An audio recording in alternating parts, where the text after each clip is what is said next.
Hello everybody, it's Taxman, and welcome to Wine Tasting Tuesday. Now, before we begin, I must say I'm quite surprised to see how that last video of mine has blown up rather unexpectedly. 1,300 views in a little bit under a week.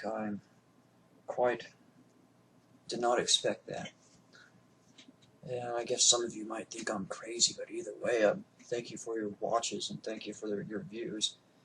And you're all helping out in the long run, and I'll explain that bit later. But first, we'll get to the wine. Today I'm tasting another Bordeaux. It is Chateau Crabety, or Grand Vin de Crabety as it's called. Let's get the good. It is a 2011 vintage. And 2011, of course, is not anywhere near as highly rated as the 9s and the 10s.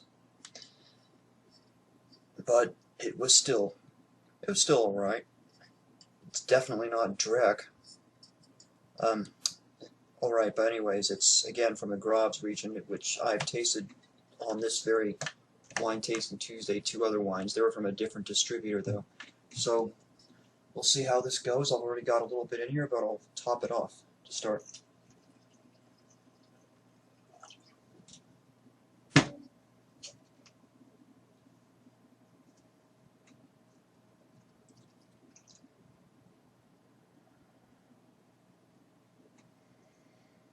I would say that this is definitely a pretty fruity wine, much more than the other ones that I had.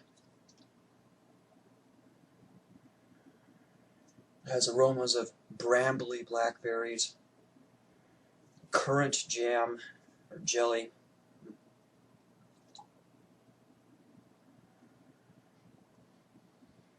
maybe even a hint of boysenberry in there. Now, I was thinking about this earlier, and what kind of gets me about this is the distinct lack of Graves-iness to it. Now, the Graves appellation is pretty well known for the graveliness. That's where the name comes from. That gravelly soil. It does tend to give it that graveliness, a lot of minerality, and a very common description that you hear in these wines, or that they smell like pencil lead, or maybe even burning matches or matchwood. You don't really get that here. Now, if I were to put it up to my nose like this and stick it, the big thing all the way in there, and go and really inhale, you get a bit of that. You get a really tiny bit. It's more like putting your nose up to a rock and sniffing it and getting that type of smell. But it's not like a dirty rock, more like a river rock, so it's mostly polished, and there's not much to it. So for the drinkability, the fruitiness, you've got a good bouquet. But if you really like this particular appellation, the Graves again, and somebody like me who would buy a Graves wine because of that name and expecting a certain thing, would be let down. It does make a good Bordeaux though. Now for tasting.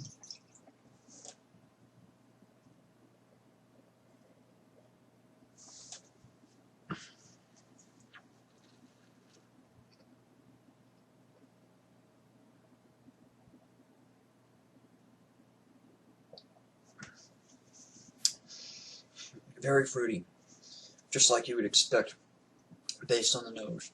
Jammy, currants, blackberry, full body. It's a little bit acidic on the inside, but I wouldn't say thin.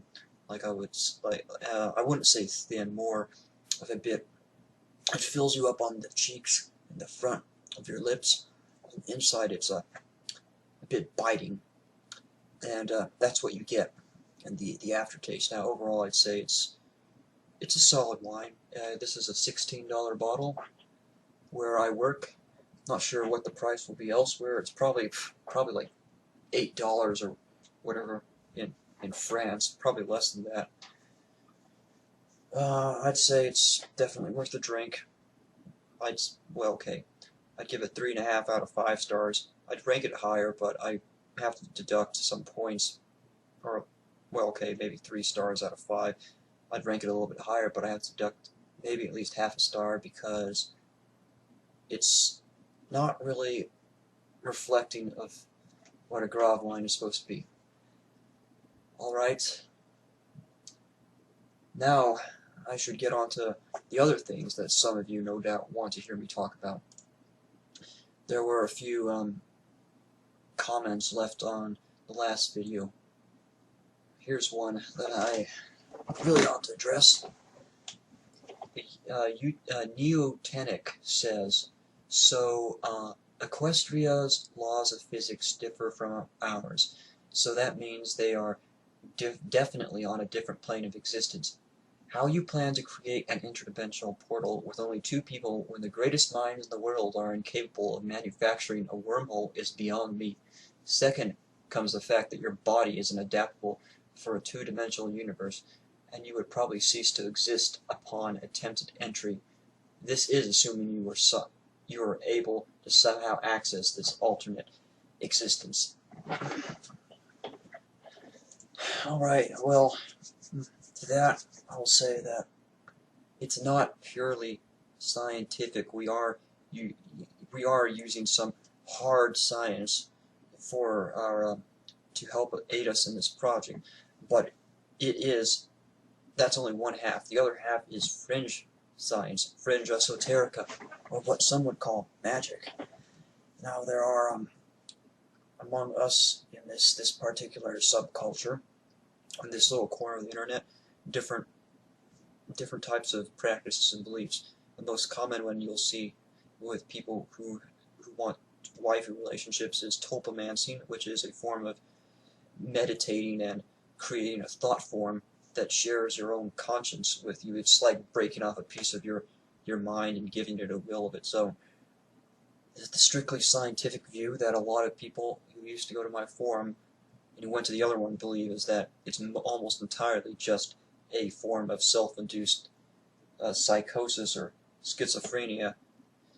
And I would say, no, I don't believe that's the case. I believe that through this type of meditation, what you actually do is it allows you to pierce the boundaries and to access these other beings that are over there on the multiverse and in other places.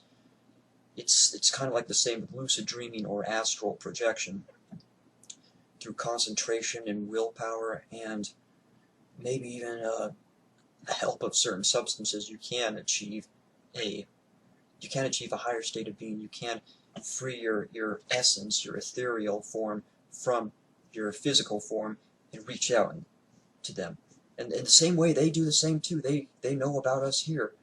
They're on the other side trying to reach out to us. That's why why there are those out there who reached such a level where they can their pony friends can physically manifest themselves, or not just ponies, but there's a whole bunch of other things. If you were to go see places like the Tulpa Info Forum, which I don't really browse, or you were to go check out the Fringe forums over on 8chan and talk to those people.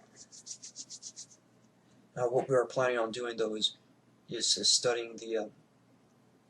I'm gonna say first off, I don't really understand a lot of this stuff. That's where my partner in this whole operation is helping out on the strictly scientific side with physics and chemistry. Although he is definitely accomplished in lucid dreaming, and he has been there many times to meet the princesses and meet other ponies over there, including the ones that he's friends with and he's in love with. It's the same with me. I did the same thing too. 3 years ago, there was a 3-month, actually, excuse me, 3 years ago, 2012, summer of 2012, there was a 3-month period where I had a form of a trance, an astral projection, where I was physically here on Earth, but at the same time I was over in Equestria, and I lived in Ponyville. I cohabited with actually, this was back when I was in a relationship with Rarity, and at the time I was cohabiting with Lyra in her townhouse, and it was needless to say extremely vivid, extremely real. What I felt over there, I could feel in my own body, so I know it's possible to do that. And I've met many people through this community who have done that and who have continued to do that, and can do it on will. So the question of if it can be done is beyond a doubt. What we are doing now is to seek a way to induce that. It's easier for some than it is for others. We want to figure out how to get that and how to open it up and how to completely cross over. You might say, well, how are you going to convert your 3D body to a 2D body? What's to say? What isn't when you cross over like that? Not to say that your form translates through and converts over through the wires to a compatible form on the other side. And even supposing you can't take this over, what you can do is what similar to the tulpamancers who manifest their thought forms or their partners in the real world. You can, through astral projection, manifest a form of yourself that is compatible with that environment. We could, through enough meditation and through enough techniques and other things, manifest a pony version of myself over there in that world. And then I could transfer my life essence, my form over there and completely pass over. And now more than ever is the time to go for this. We can't continue to dawdle. We need to focus on this. Because all the signs are here. It's bad news. We're living in sort of an end times type scenario, and we don't want to be stuck here. We might say, well, why just leave this world and why not try to fix it? Well, take a look around you. How many people actually care? Everybody's all, oh, let me rainbowify my Facebook profile and or love wins and all this type. Oh yeah, you're all obsessed about that. Or let's talk about Confederate flags and everything while Greece exits the Eurozone and the economy is going to crap and race relationships have been the the highest tensions as they were in the 1960s, and the TPP is passed, which is, as I said before, basically going to take us back, reduce us to a form of corporal feudalism. World War III is going to start up. You can guarantee that for sure. Why do we want to stay there? There's nothing we can do unless there's a mass awakening and everybody realizes what's going on. They rise up against these people and throw them over and punish them justly, and we install some sort of new type of government. That's not going to happen, though, and we all know it. It'll never happen. So what's left to do? We need to leave. We need to withdraw. Find like-minded people to help. We form our own communes, we form our own societies, and we work together to achieve this goal. Right now, somebody, I think that the same, Neotenic said, how I hope to accomplish with 2 people. Well, I've got some others who are helping me, but due to their internet or whatever, or busy with what things they do, they can't always help. But I am hoping to be able to recruit more people, maybe to help us out through here on YouTube and on 8chan or God forbid even half chan. I won't do that. I'll let my partner do that. I refuse to touch a cup chan and fail chan. Moot chan, that's not me. It leaves a nasty taste in my mouth just saying it. But it's the principle is the same as what happened with Bane posting or what happened with Ebola-chan. Every single time somebody says, "Good luck, Ebola-chan," "Love you, Ebola-chan," in a way it helps grow the virus. It helps bring into being, I believe the term is an egregore, a spirit form that represents something which is summoned up by a group. So through collective willpower, we can breach the boundaries. We can achieve it much faster than we could if it was just one person working alone, if it was just multiple people working alone. Again, you saw what happened with that Lufthansa airplane crash a few months back. It was brought down by Bane posting. And if Bane posting could do that, then a couple of people working by themselves a couple of people working together in concert could help us project our ethereal forms over to equestrians and leave this world behind before things get any worse. I mean, wouldn't you much rather to leave this all behind and to go out and live in Ponyville or Canterlot or some other place, in a magical place, then stay back here in this world before it all falls apart. Go someplace where your own innate special talent is recognized and nurtured, and you don't have a society which is actually, you don't have a government or a society or a top-down control society which is actively undermining its own people and culture and race. There's no saving what we have now. We have to leave. I know I don't come across quite as elegantly, but I really do hope that you see the passion that I'm saying this. So, please consider it, and if any of this moves you at all, please go to the forum and talk with us or send me a message here on YouTube, because there's so much more that we can do, so much of a better existence we can have than just this alone. We can have that. We can go to a place that is ruled by kind, benevolent leaders and deities, demigods, magic, and other wonderful things. Why settle for this? We can do it. Well, alright then. I've been talking for 16 minutes now, so might as well finish it up. To you all who may be watching, if you've managed to sit through this entire thing, thank you. Thank you. I hope to see you. I hope that you all come back to watch again soon. Good night, and Celestia blessed. Oh, Celestia Hanlon bless.